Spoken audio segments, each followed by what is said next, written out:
Greetings friends, Jawless here. In this video I wanted to go over all the keepsakes in Hades 2. Wanted to talk about what they do, and I have some categories for these different keepsakes and the tier that I think that they go in.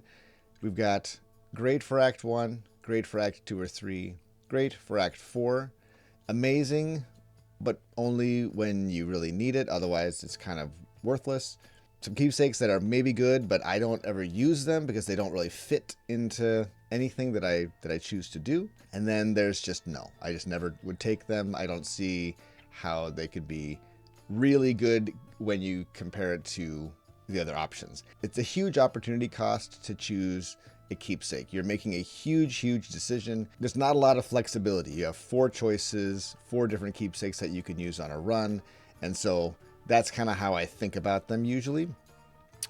So I guess these ones that are amazing when needed, they might fit into Act 2 or 3. They rarely would fit into Act 1 because you don't know if you need them until Act 2 or 3. The other thing I want to talk about is the different types of runs that you can do. But first, this video is sponsored by the game LORT. The creators of LORT were kind enough to give me a sponsorship, and so I wanted to talk about it really quick. So LORT is a hilarious co-op roguelike where you have 3 days to gather as much loot as you can and get as powerful as you can in order to defeat a boss.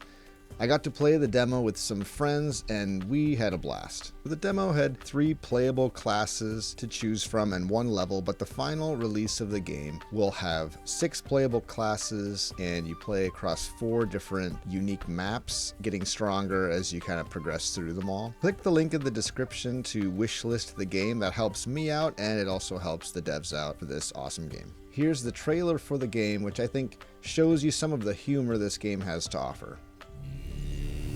Your arrogance led you here, just as mine did long ago. What we thought was a quest for glory turned out to be a ruse for fools, trapping you in these strange and foul lands. Your only hope, the ancient art of stealing. Welcome to LORT. All the awesomeness of a roguelite for you and your friends and goblins with shoes on their heads. Power-ups are here to lend you a hand. In this case, a severed green hand.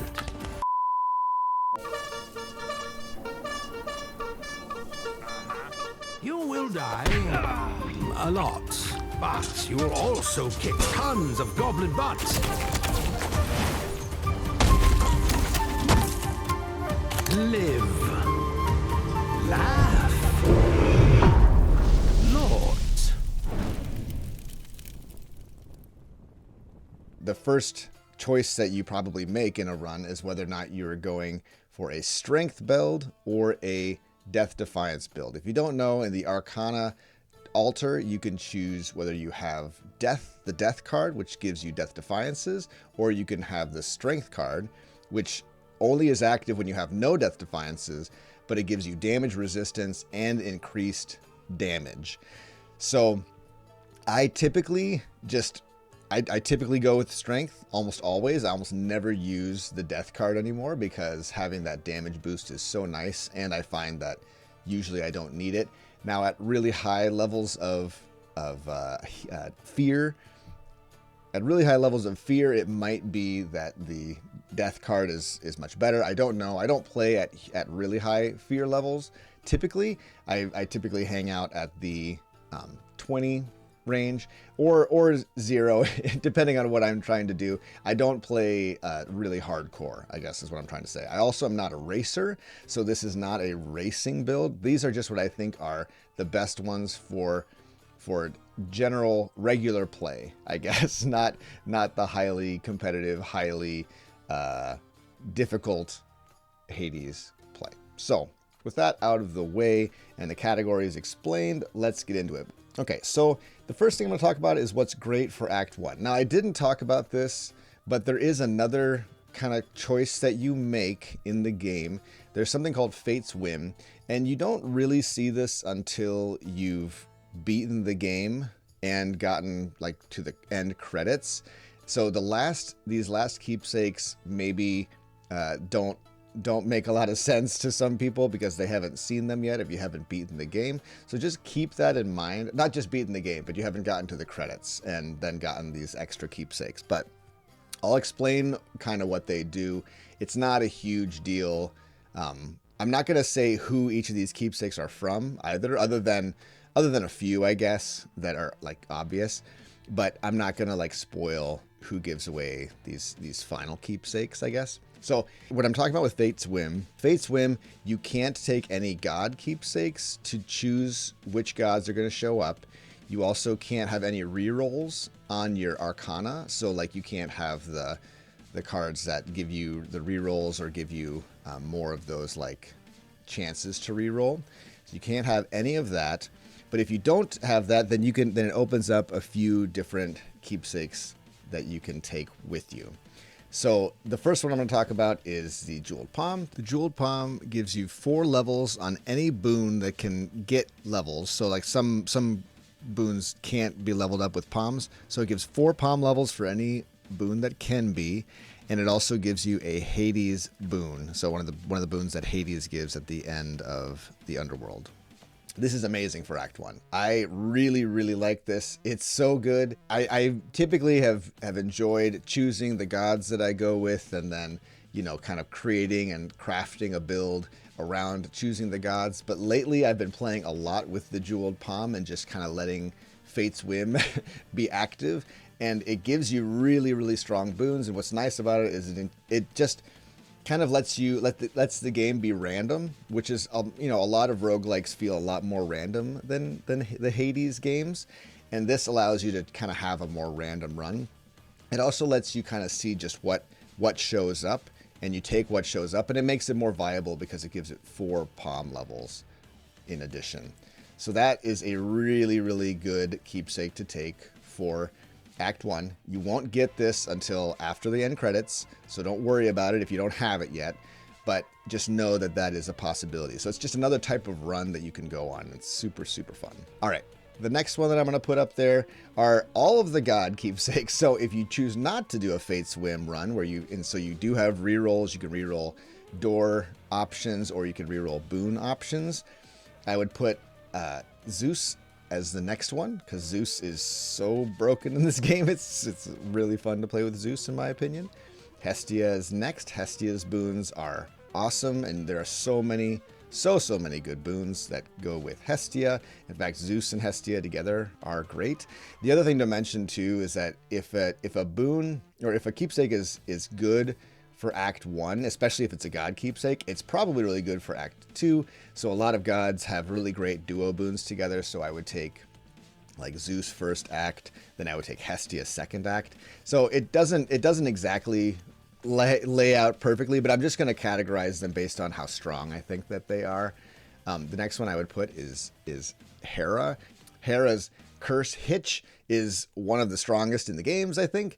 It just does so much additional damage. You don't even realize how much additional damage it's doing, but it's just doing an absolute ton. If you get lots of enemies that are hitched, then suddenly you're doing all of this burn damage, or you're doing, any damage will then be shared between them. And you can even boost up how much that damage is. It's super, super, super good. I think Hera is very, very strong. She's also got a lot of really strong secondary boons, like Fine Line, which gives you that burst and a line after you use an Omega move. Super, super strong. I think Hera is amazing. Now, these are all like, I'm kind of like choosing these a little bit tongue in cheek. Like, there's obviously so many builds, and like it's not like I'm only ever gonna take Zeus first or whatever. This is just my thoughts on the gods, I guess. Don't take this as like, my Bible of who's the best gods. I'll make a video about that later, I guess. But next I would put Aphrodite. And the reason I put Aphrodite is mostly for just the way that her damage boost works. It's a percentage-based damage boost. I should also mention Hera is also a percentage-based, so relies on weapon and special damage to get most of the damage in addition to the hitch. But with Aphrodite, the damage boost is much higher, and that's because it's based on proximity, so enemies have to be close to you. And it's like close enough that like an axe swing. So if you're using the axe, an axe swing would always be within proximity, I believe, for Aphrodite to get the damage boost. So all of your axe attacks, maybe not your special that sends off far away, but your axe attacks will all get that damage boost, and it's a huge damage boost. Huge. Very, very high percentage. Okay. Next, I would put Demeter. Demeter is great because of freeze. Freeze is an amazing effect, and so if you can get that on your attack or your special or whatever it is you're going to be using primarily for damage, it just gives you so much extra breathing room when you're attacking enemies, etc., etc. So good. I love using Demeter. Next, I would probably put Hephaestus. Hephaestus has the clang mechanic where you hit an enemy and it does this big burst in an area, hits a lot of enemies, and then there's a cooldown before it hits again. And that's kind of the primary mechanic. There's other things as well. He also uses armor. So if you want to get a lot of armor, Hephaestus is kind of the best way to do that, in addition to one other keepsake that I'll talk about in a minute. But Hephaestus gives a lot of different armor-based boons, which are great. I like them a lot. Next, I would say let's put Poseidon in there. Poseidon's got a lot of like splash and knockback mechanics. It's also the best for like collecting resources. You can get a ton. If you put Poseidon on first, you can get a boon that sometimes doubles up the less powerful boons, not boons, I mean it doubles up things like palms or hearts or mana or a lot of those other types of bonuses that you can get. Not boons. It won't ever double up a boon, but it can double up those other things, and so be very, very strong in that way. Double up gold, that kind of stuff. Next, I would put I'd probably put Ares. And the reason I put Ares, and once again, I'm just going to say it again, these are very tongue-in-cheek. Like it just depends on the build that you're going for, or the duo boon that you're going for, if you're doing a god and a non-Fate Swim build. Ares is awesome because he's got a lot of these boons that give you 200% bonus damage. So there's one that's 200% bonus damage chance if, like, depending on how much health you have missing, or 200% damage for any enemy that has his curse, which is wounds. So very, very good for that. There's a lot of really great Ares things that you can go for. There's a few mechanics with Ares that are a little bit weaker, which is why I don't put them higher. But I think Ares is great, and there's a lot of cool things you can do with Ares. A lot of great damage with Ares. You've got Apollo. Apollo gives you, his curse is Daze, which is a chance for enemies to miss, so it's a defensive curse. He's got a few cool mechanics, I think, and he's a percentage-based damage god, so you're going to be relying on your attack or your weapon damage, primarily, not so much like a curse damage, if that makes sense. So these are considered Olympian. Olympian damage is like your Blitz, your Incinerate, your Hitch. What else? The Clang is considered Olympian damage. The splashes are considered Olympian damage, but everything else is a percentage of your weapon damage. I don't know if that fully explains it, or if that's the best way to explain it, but that's kind of how you want to think about it. If it's like a percentage of your attack or special, then it's going to be based on your weapon damage. If it's like gives the Blitz curse or puts a stack of Incinerate, then that's what's considered Olympian damage and not based on your weapon, and so it won't be a percentage of that. I hope that makes some sense. I think that it probably does. Okay, next I'm going to talk about Act 2 or 3. So the next thing you're going to put on after you have done your first act. And so we'll start with, if you're a Fate's Whim, if you're doing Fate's Whim, which means you can't control what your boons are, what your rooms are, you kind of are at Fate's Whim. I would choose this one, which is the calling card. What this does is it lets you rarefy boons that you see.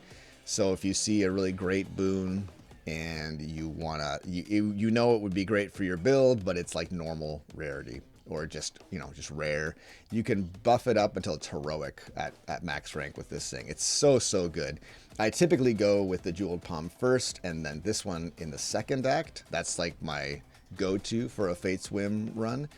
because you can get a lot of those secondary boons that are really awesome, and you can just rarefy them so much, and it's truly awesome. I think this is an amazing keepsake to have for the second act. One cool thing to note with the calling card is you can rarefy blessings that you normally can't rarefy, like the boons of Artemis or the boons of Athena or Dionysus. Like those you have no way of rarefying when you see them, but with the calling card you can. Kind of cool. Let's talk about Dionysus, maybe my most used. I don't know, I guess I shouldn't say that. It's just so good for a lot of things. Dionysus, it allows you once per biome after the point that you wear it, a room is free or an encounter is free, and the disco ball shows up and the reward just appears, and it's amazing. Really speeds things up too. You don't have to clear a room or an encounter. It just gives you the reward for free, or gives you that, just allows you to move on for free. Really nice. And the earlier you put it on, the better it is, because it's, you know, you could even put it on Act 1, although that feels a little bit silly to me. It's the opportunity cost of wearing something else is just so much better. Quick note, now that recording is done, I came back and looked, and this actually only works for 3 biomes, so there's really only, the only reason you would only ever put this on Act 2. You don't put it on Act 1 because it doesn't do 4 biomes. So, at max rank, 4 biomes, even with the Cherished Heirloom duo boon. So best to put it on Act 2 probably, maybe Act 3 if you're using, like, I would usually go 1, 2, 3. That's like my most common thing, is to put this on in the 3rd act. But it can be put on in the 2nd act and be very good too. Okay, next we have, I think I'm gonna go with let's go with the hammer.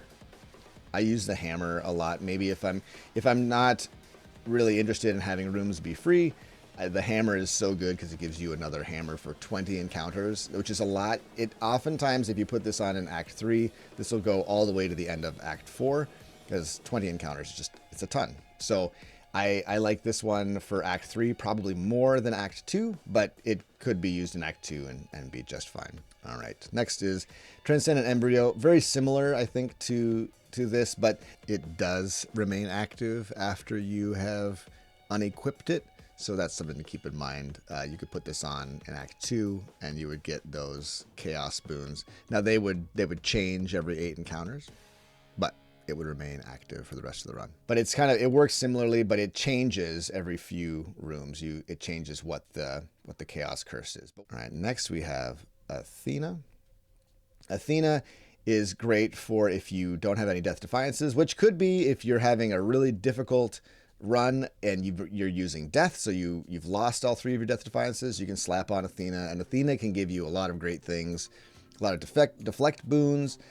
Also a boon that gives you a stubborn defiance, one that regenerates. Now there's a pretty high cost for that, but this is a good one to put on if you don't have any death defiances and you want to see what Athena has to offer. I don't use it very much, but it is pretty good for Act 2 or 3, I think, to kind of guarantee that she shows up and you get her boon. But you can see her without it too. So I kind of feel a little bit weird about this one. Sometimes I don't choose it because I'm like, maybe I'll just see her anyway. You know, sometimes she shows up. Selene is another option. If you haven't seen your Selene Hex, this will kind of guarantee it. Now, most of the time I do find a Selene Hex and it's fine, but there are some builds that I might run where I think, oh gosh, Selene would be amazing to see, and I kind of want to guarantee that I see her so I can pick one. She's very good, and it also boosts how much you can buff that, like how much along the hex tree how many points you can put in. So this is a good one to put on if you're really wanting to see that Selene Hex. It's very good for that. Next, I'm gonna put on Charon's Obols. Now this one, I'm actually gonna put it next to this one as well, because these both give you gold. This one can give you a ton more gold. This one lets you sacrifice boons or anything. Can sacrifice anything and get gold in exchange. So you can do it a certain number of times, a limited number of times you can get gold, but it gives you a ton of gold. This one gives you 150 gold flat. This one is only available if you have Fate's Whim. If you're using a Fate's Whim run where you're not using gods or rerolls at all. So It's kind of like, you need gold. If you need gold for some reason, this one will give you way more gold, but you have to be at Fate Swim. These are both good for that if you really want gold. I would say, though, that there are lots of ways to get gold, and these ones are sort of like, I very rarely ever use these. The next thing is great for Act 4. So Act 4, typically this is going to be the hardest boss fight. It's going to be the hardest biome in terms of enemies that you're going to encounter. So you want something that's going to help you with that boss fight or keep you alive. In my opinion, that's how I look at that. I would love to hear other people's thoughts on this. The Knuckle Bones gives you a percentage reduction of the boss's health.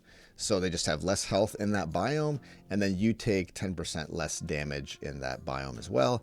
This is one that once you've fought the boss of that region, it no longer is in effect, which is why I think it's best for Act 4. Now, if you're struggling with an act, like if you're playing through the game, obviously you're just starting out, you haven't beaten the game yet, and you want to, maybe you're struggling with Cerberus or whatever, you might want to put this on in Act 3. I just think it's for the biome that you're trying to work through at the time, and usually it's going to be Act 4 for me. I typically win, or I typically at least get to Act 4, and so I put this on in Act 4. Okay, and it also reduces the amount of damage that you take from that boss. So it's a 10% damage reduction, and then it removes 15% of the boss's health, and it gives you a 10% damage reduction. Extremely good, and especially good for strength runs where you don't have any death defiances.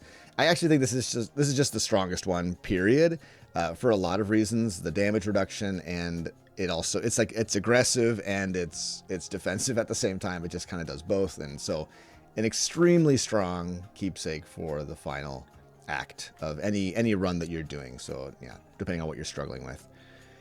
Then I put Skelly's Tooth in there as well. This might be good if you are doing a run with death, so you have death defiances and you want that extra death defiance. It does give you basically another death defiance and then that 100 health after the death defiance.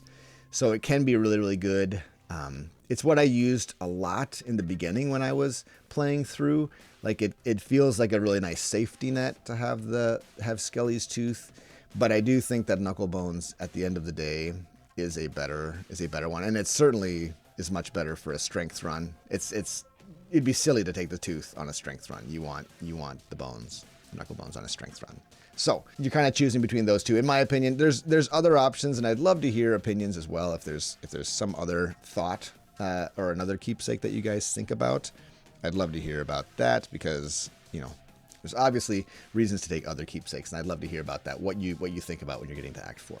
Okay, and then these ones that I'm going to list next are they're just amazing, but only when you need it. They're not going to be really useful all the time, but I think that they do have a place if you are in a position where you want to try them, I guess. But they're a little bit weird maybe, and really have a niche application. The top one for that would be the aromatic phial. You get this from Narcissus, and the aromatic phial lets you turn a random regular normal rarity boon, so a white boon, and it turns it into a heroic, at max rank, into a heroic boon.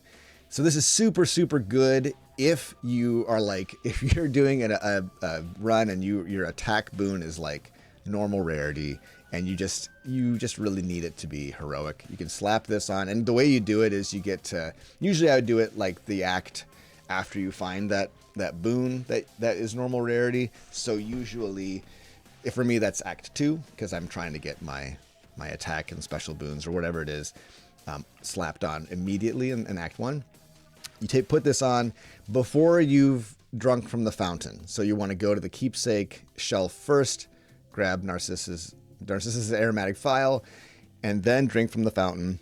You can't take this off now. This is stuck on you, so it's worthless, but you got the bonus earlier than you would if you had to wait till the end of the biome, if that makes sense.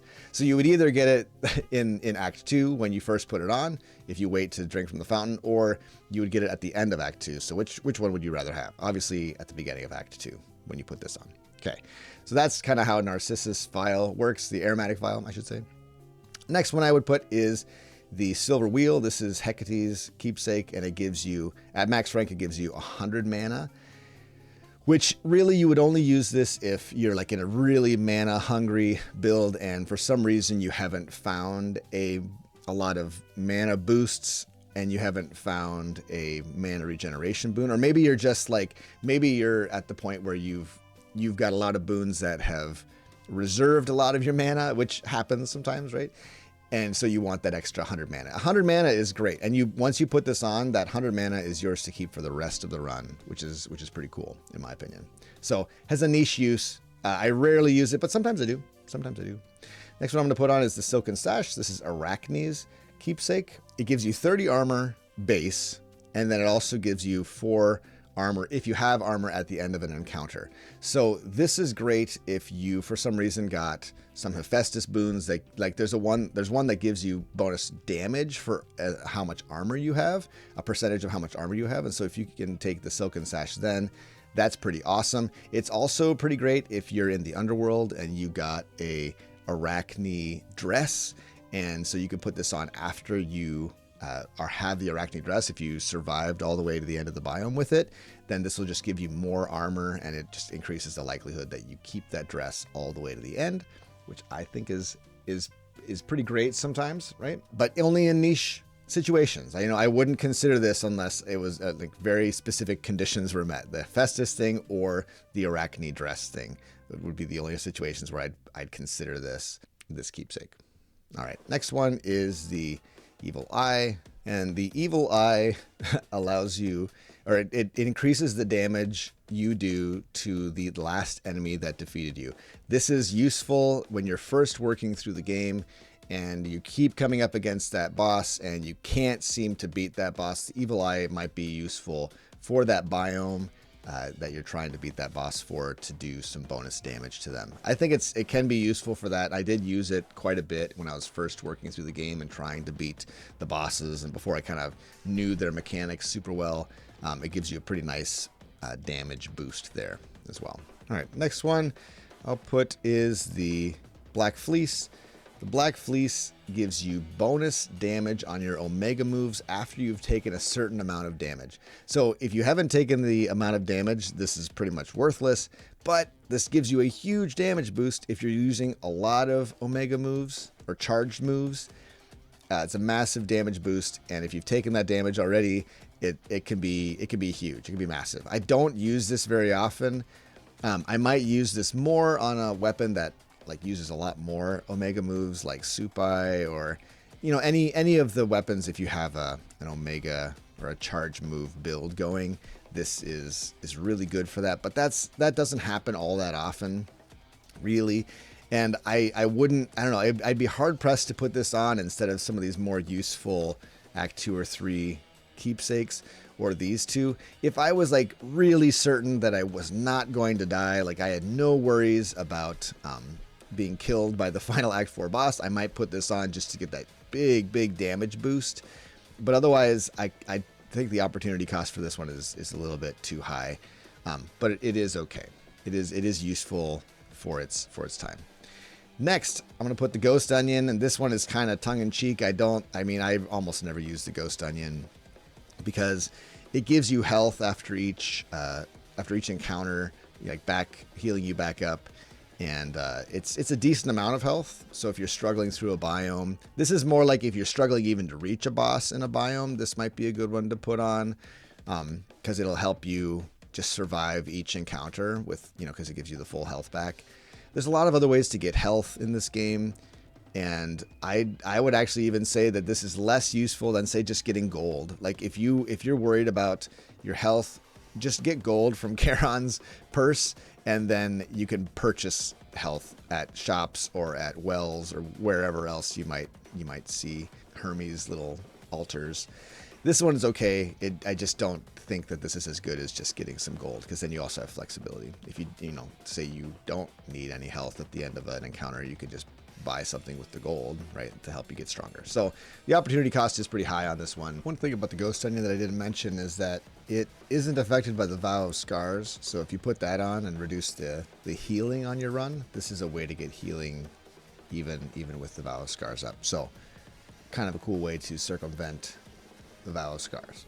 Okay, next, these are good keepsakes for a very specific purpose. I think I'd never use them, and maybe they're just straight up bad, but I think that there's an argument to be made that they are good. Some might argue it, and I have heard people argue it before, and I'd love to hear your thoughts. This is kind of the category that's like, I just don't see how they fit into a run, I guess, is the way I see it. Like, I don't foresee a situation where I'd be like, yes, I'm going to choose this for sure. And the top one for that, or the best one for that, in my opinion, is going to be this one. It gives you crit chance, but it limits your health to 30. So you can't have high health. So very, very risky. Obviously, this is the speedrunner's delight right here. This is an excellent keepsake for a speedrunner. And it only is active for one biome. So once you've cleared that one biome, you have to take this off, or it just doesn't have any effectiveness. So the fact that it's only good for one biome kind of makes it pretty bad. I don't know. It seems bad to me. Like, I don't know what biome I would choose to go extra fast through compared to any other one.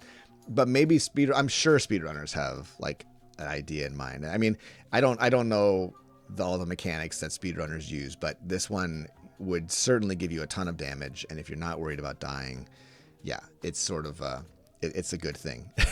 This one is Lion's Tooth. It gives you bonus damage, but that damage reduces after each encounter. And so you get, like, I think it's 30% damage boost just flat at the beginning, and then it just goes down by a percentage after every encounter. And so at the end of the biome, probably it's worthless and it's not doing anything anymore. It's just you're at 0% bonus damage. Good, but once again, it's an opportunity cost. It only is effective for that one biome. It doesn't really help you out beyond that one biome, and even just the beginning of the biome. And is the beginning of the biome the most difficult part? No, the boss is the most difficult part of the biome. So why would I take something that was stronger at the beginning when it's easy, and harder and doesn't really provide much benefit at the end when it's really hard, that boss fight?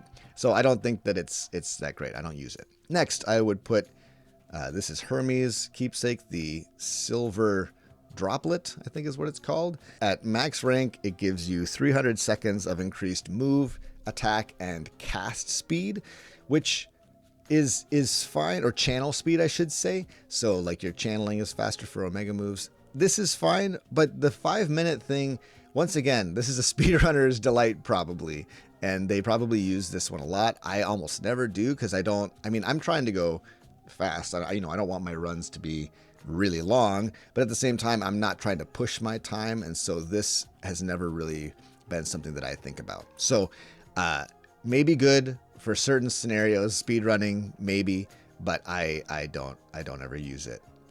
Curious to hear your thoughts if you ever use it. All right, next is the Crystal Figurine. The Crystal Figurine gives you 2 random arcana after you defeat the boss of that biome. So it's not even active until the end of the biome that you put it on. So if you put it on Act 2, it's only effective at Act 3 and 4. You don't get to pick what the arcana is. At max rank, it gives you 2, and they're going to be the epic purple level arcana, so upgraded arcana. The fact that you can't pick it out just makes it sort of like, I don't know why I would ever pick this. It might also mess me up. Like if I'm doing a strength run, it might give me death, and then suddenly I've got death defiances, which is not the end of the world, but it's also not what I'm trying for, and so it's not really that amazing. I mean, is it bad to have death defiances even if you don't have the damage boost? I don't know. It's fine, but it doesn't appeal to me because it might mess something up for me. It might take away my Fate's Whim, which messes up some of the other things. So I don't know. I don't, once again, don't use this very often. It could be good. Like, you don't really get to pick whether it's good. It just kind of chooses for you. And I don't love that, I guess. So the Crystal Figurine, almost never use it. Could be good. Some people have argued for it. I don't know. Let me know in the comments if you use the Crystal Figurine and what you like it for. Next is the Engraved Pin from Moros. This one gives you 10 seconds to defeat all the enemies in the room. So if you go to 0 health, it gives you 10 seconds to defeat the enemy in the room, and so you don't die. So if you can defeat all the enemies in the room, before the 10 seconds are up, you don't die. I don't use it. I can see why it's good. I can see why people might use it sometimes. If they're struggling through, kind of similar to the Ghost Onion, if you're struggling through the actual biome itself and not even able to get to the boss, I can see why this could be really useful. But for the most part, I don't use it. I did for a little bit, I guess, when I was playing through, but I usually don't struggle with the actual biome itself. I mean, sometimes I do, but usually not. This I could see being really good on super high fear, where enemies are just like hitting you so hard, and so it gives you an extra 10 seconds of immortality, basically, which is incredible if you're really in danger every single room, which at high fear you would be. So it's good for that, but I don't do a lot of high fear runs, or I don't typically push high fear. Sometimes I do, but I don't know. I haven't found a scenario where I was like, yes, this is the best option for sure. I just don't see it. Okay, and then the last two, these are the ones that I wouldn't ever pick. This one gives you a chance at getting a second boon, not of your choice. So if you picked a boon on the screen and a second one is chosen, and you also get that one, that can happen one time. I don't like that. That doesn't seem very good to me. It's fine. It's not bad, but it's not. It's very uninspiring to me. I would love to hear an argument in the comments if you feel like this one is super strong. You know, let me know. I don't know. Once again, it's an opportunity cost thing. It's all of these are opportunity cost based, right? Like, what are you actually going to choose? You know, what's the best thing for you to choose for that act that you're going into? So I just don't think it would ever be the best. And the last one is the Discordant Bell. This one increases the damage you deal, but also increases the damage you take, so you become more and more fragile as the run goes on, and you deal more and more damage. I can see how some people might like this. Maybe it's good for speedrunning. Maybe if you're like super confident that you're not going to die, but I don't like that extra damage taken, so I never take it. It just doesn't ever seem good to me. Plus, it's only like 1% damage, increased damage taken and damage dealt. One cool thing about this one is that it's active even if you take off the keepsake. Like, it keeps increasing for each cleared encounter, so you could get a lot of damage boost by the end if you put this on right at the beginning and kept it on. I just don't like that. That doesn't seem like a great way. Maybe it's kind of fun to try it out and like see how big a numbers you could get. I just don't ever use it. Anyway, that's my list. What are your thoughts? Does this match what you would say for the game, or is this just garbage? I realized that I didn't really rank this in a standard way, but when you're talking about the keepsakes, they have such specific use cases, I think, that you have to sort of divide them up this way, or in some kind of way other than just, how is it the best? Is it the best? Well, how do you rank Knucklebones against the Jeweled Palm? How do you rank that? I don't know. So that's my list. I hope that this video was interesting, or maybe you learned something. I didn't share all the details of every single one of these. You can look up those numbers yourself, or those extra things. Like, I didn't mention that each of the gods' keepsakes also lets you rarefy a boon that you choose once per run. So it guarantees that god will show up, and you can rarefy one of their boons. I didn't mention that, but that's also a mechanic. There might be a few other things that I didn't mention, but that's the general gist of it. What do you think? Let me know in the comments if you would adjust anything, what you would change. Those are my thoughts. Thanks for watching. We'll catch you in the next one. Take it easy.